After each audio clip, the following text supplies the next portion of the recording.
आगे बढ़ेंगे। पिछले एक हफ्ते में 70 से ज्यादा विमानों को बम की धमकी दी जा चुकी है और ज्यादातर ये धमकियां विदेशी अकाउंटर और फर्जी नाम से ही दी जा रही हैं। विमानों को लेकर मिल रहे थ्रेट को लेकर गृह मंत्रालय अब एक्शन मोड में है। सीआईएसएफ, एनआईए और आईबी से डिटेल्ड रिपोर्ट मांगी गई है और साथ ही साथ सुरक्षा एजेंसियां इन कॉल्स को लेकर इसके पीछे विदेश में बैठे भारत विरोधी आतंकी संगठनों की साजिश से इनकार भी नहीं कर रहे।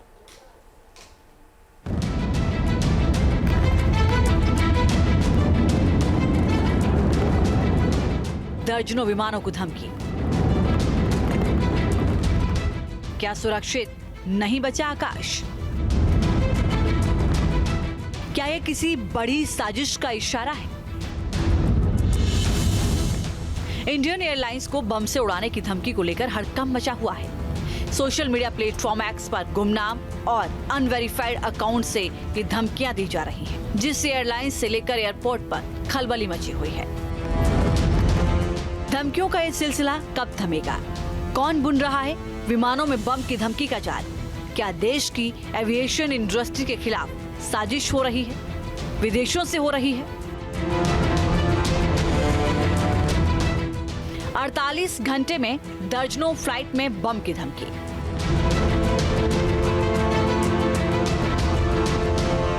सिर्फ शनिवार को दर्जनों उड़ानों को बम से उड़ाने की धमकी दी गई। अब इंडिगो अकासा की 5 फ्लाइट्स को थ्रेट कॉल। 6 दिनों में 70 से ज्यादा विमानों को मिली बम से उड़ाने की धमकी। थ्रेट कॉल मिलने के बाद एयरलाइंस की सभी विमानों की सघन चेकिंग की गई। हालांकि एयरलाइंस की किसी भी फ्लाइट में ना तो कोई बम मिला है और ना ही कोई विस्फोटक। Indigo airlines, Akasa, Vistara, SpiceJet, star air और एलायंस एयर, ये तमाम विमान कंपनियां बार बार धमकी की शिकार हो रही हैं। धमकी वाली इस साजिश के पीछे कौन है? क्या प्लेन में धमकी का विदेशी कनेक्शन है? एविएशन सेक्टर में बार बार मिल रही धमकियों को लेकर केंद्रीय गृह मंत्रालय एक्टिव हो गया है। उसने सिविल एविएशन मिनिस्ट्री और bureau of civil aviation security से डिटेल रिपोर्ट मांगी है। सीआईएसएफ, एनआईए और आईबी को भी रिपोर्ट देने को कहा गया है। इस बीच डीजीसीए के डायरेक्टर जनरल विक्रम देव दत्त को हटा दिया गया है। एक साथ एक हफ्ते में इतनी ज्यादा धमकियां मिलने के बाद विमान कंपनियों के बड़े अधिकारियों ने bureau of civil aviation security यानी बीसीएएस के अफसरों से मुलाकात की है, जिससे मामले में तह तक पहुंचा जा सके।